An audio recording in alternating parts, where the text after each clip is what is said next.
Sikat, mayaman at tinitingala ng lahat. Iyan ang pagkakakilala natin kay Mark Heras noong naging unang ultimate male survivor siya ng Starstruck. Halos lahat ng kabataan noon ay gustong maging katulad niya at lahat ng mga babae ay baliw na baliw sa kanyang mga dance moves.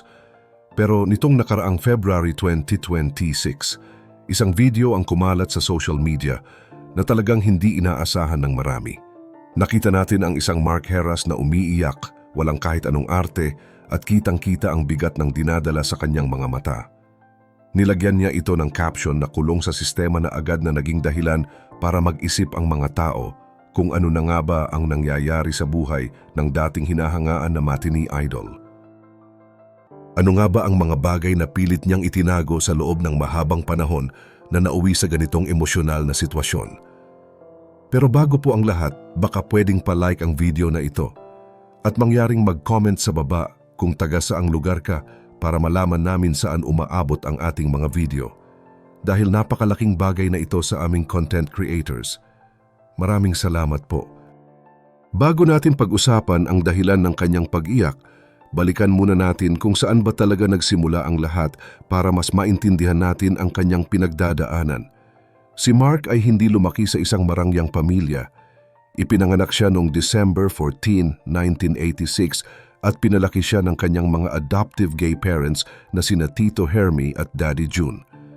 Dahil sa simpleng buhay nila sa Nueva Ecija, maaga niyang natutunan kung gaano kahirap kumita ng pera at kung gaano kahalaga ang magkaroon ng disiplina sa pagtatrabaho.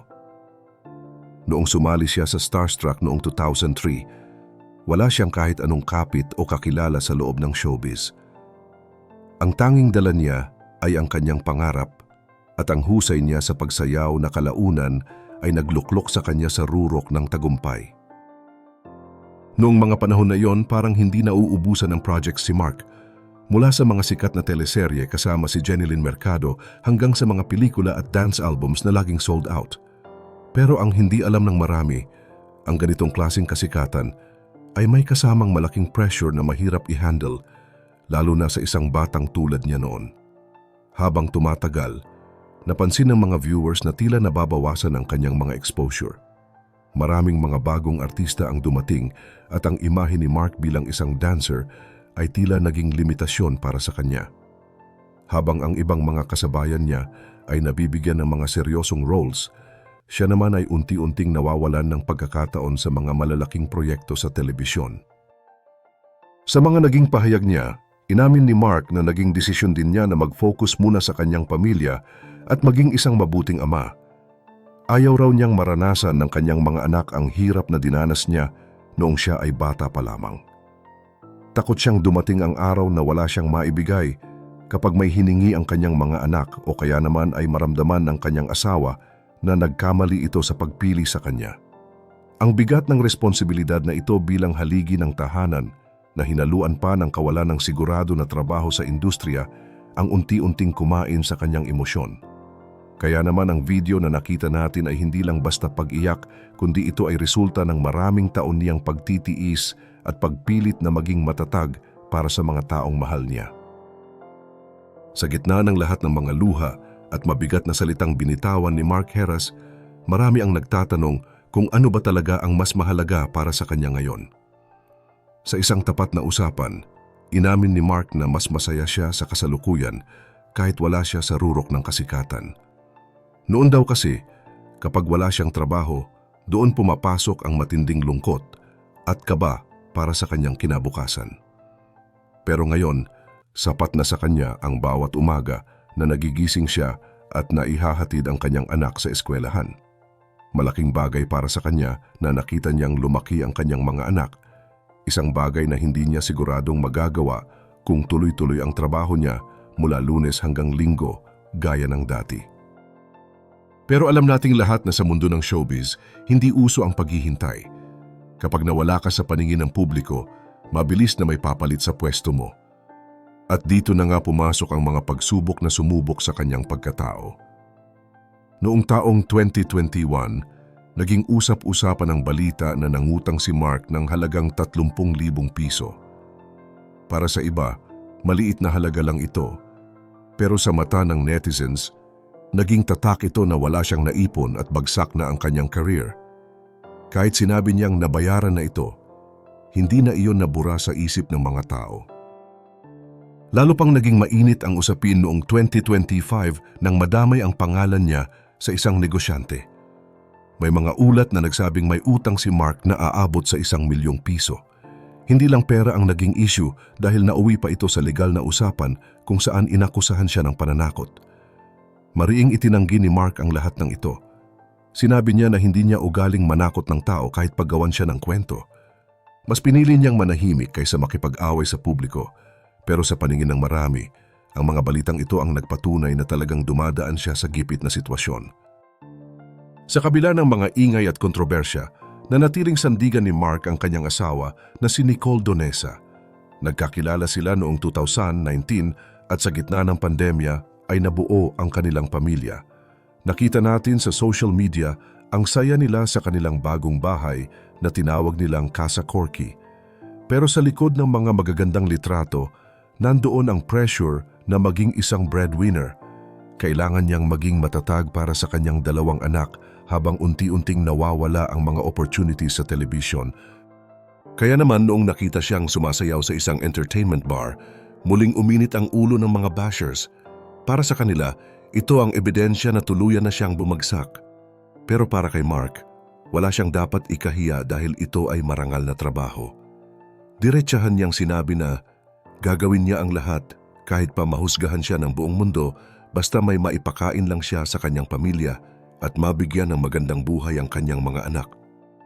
Noong kumalat ang balitang sumasayaw siya sa isang entertainment bar, marami ang hindi lang bumatikos kundi pinagtawanan pa siya. May mga nagsabi na wala na raw siyang career kaya kumapit na sa ganoong trabaho. Pero sa halip na magtago sa hiya, diretsahang hinarap ni Mark ang mga isyong ito. Sabi niya, wala na siya sa punto ng buhay niya na kailangan pa niyang protektahan ang kanyang image bilang isang matinee idol. Tinanggap na niya ang lahat ng bansag sa kanya, mula sa pagiging addict daw hanggang sa pagiging walang kwentong artista. Ang mahalaga sa kanya, hindi naman ang mga taong nagkokomento ang nagpapakain sa pamilya niya. Ang tapang na ito ang nagpakita na mas mahalaga sa kanya ang sikmura ng mga anak kaysa sa sasabihin ng ibang tao. Pero hanggang kailan mo nga ba kayang sabihing okay lang ang lahat kung ang mga dagok ay sunod-sunod na? Pagpasok ng February 2026, lalong nag-alala ang mga fans dahil sa mga kakaibang pangyayari sa social media accounts nina Mark at Nicole. Napansin ng marami na tila nag-unfollow sila sa isa't isa at tinanggal pa ang apelyido sa kanilang mga profile. Kasabay nito ang paglabas ng emosyonal na video ni Mark na umiiyak sa gitna ng katahimikan. Walang formal na balita kung hiwalay na ba sila, pero ramdam ng lahat na may malalim na sugat siyang dinadala.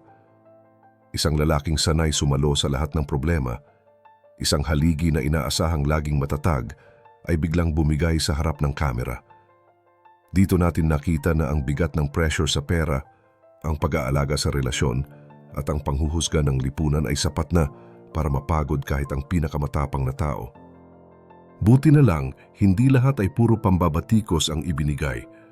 Maraming kasamahan sa industriya gaya ni Rocco Nacino at Carla Abellana ang nagpaabot ng suporta para sa kanya. Naunawaan ng marami na si Mark ay tao lang na may hangganan din ang pasensya at lakas. Sa ngayon, mas nakatutok si Mark sa kanyang mga negosyo gaya ng kanyang meat shop franchise at crayfish business. Hindi man siya laging nakikita sa telebisyon, pinapatunayan pa rin niya na may buhay pa rin sa labas ng showbiz. Ang sentro ng mundo niya ngayon ay hindi na ang palakpakan ng audience, kundi ang kaligtasan at kinabukasan ng mga taong nagmamahal sa kanya sa loob ng kanilang tahanan. Ang kwento ni Mark Heras ay isang malaking paalala sa atin na ang pagbagsak ay bahagi ng buhay. Pero ang mahalaga ay kung paano ka babangon para sa mga taong umaasa sa iyo. Minsan, ang pagiyak ay hindi tanda ng kahinaan, kundi patunay na masyado mo nang kinaya ang lahat sa loob ng mahabang panahon. Sa mundong ito na puno ng pressure at mataas na ekspektasyon, may puwang pa nga ba ang mga taong nagkamali pero pinipiling lumaban ng marangal?